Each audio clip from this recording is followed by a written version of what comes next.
ஜல்லிக்கட்டு போட்டியில் சாதி இருப்பதாக, தீண்டாமை இருப்பதாக ஆங்காங்கே ஓலமும் அழுகியும் தொடர்ச்சியாக நடைபெற்று கொண்டிருக்கிறது. ஜல்லிக்கட்டு என்பதே ஒரு சாதிய குறியீடு தான். ஜல்லிக்கட்டு போட்டி என்பதே ஆணவம் பிடித்த சாதி திமிர் பிடித்தவர்களின் விளையாட்டு தான். ஜல்லிக்கட்டு என்பது உச்சபட்ச சாதி வெறியின் ஒரு விளையாட்டு தான். இப்படி இருக்கும்போது அங்கே சாந்தி இருப்பதாக சொல்லிக்கொள்வது அறியாமை தான். அப்படி தான் நம்ம சொல்லணும்.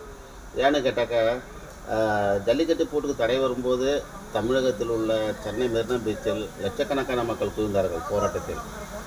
அந்த லட்சக்கணக்கான மக்கள் அந்த சாதி திமிர் பிடித்த ஆணவம் பிடித்த சாதிக்காரர்கள் மட்டுமே இல்லை, ஒட்டுமொத்த சாதியும் தமிழகத்தில் வாழக்கூடிய அனைத்து சாதி மக்களும் அனைத்து மதத்தை சார்ந்தவர்களும் மிக பெரிய அளவில் ஒரு போராட்டம் நடத்தியதன் விளைவாகத்தான் ஜல்லிக்கட்டு போட்டிக்கு தடை நீக்கப்பட்டது.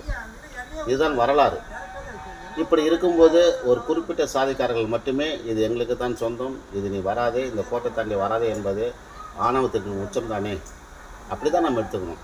ஏன்னு கேட்டால் இப்போ ஒன்றும் இல்லை, தமிழுக்கு எதிரான போராட்டமாக சேரிக்காரனுவா, இந்திய எதிர்ப்பு போராட்டமாக சேரிக்காரனுவா, மீத்தேன் போராட்டமாக சேரிக்காரனுவா, நிலக்கரி சுரங்க போராட்டமாக சேரிக்காரனுவா, 4 வழிச்சாலை போராட்டமாக சேரிக்காரனுவா, இப்படி போராட்டம் என்று சொன்னால் சேரிக்காரன் தான் முன் வர வேண்டும். அவன் தான் அடி உதைப்பட்டு வழக்கு மேற்கொள்ள வேண்டும்.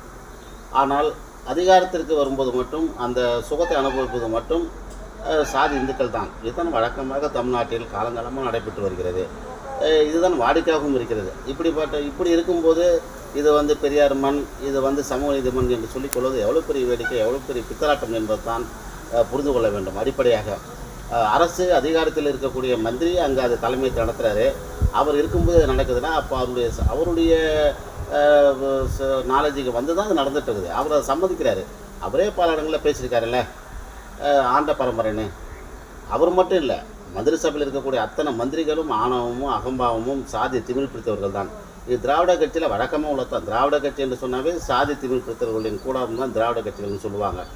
இதுதான் கடந்த கால வரலாறும் கூட. அப்படி இருக்கும்போது தமிழகத்தில் எங்கும் சாதி எதிலும் சாதி என்பது நேற்றும் அல்ல, இன்றும் அல்ல, நாளையும் நடைபெறும்.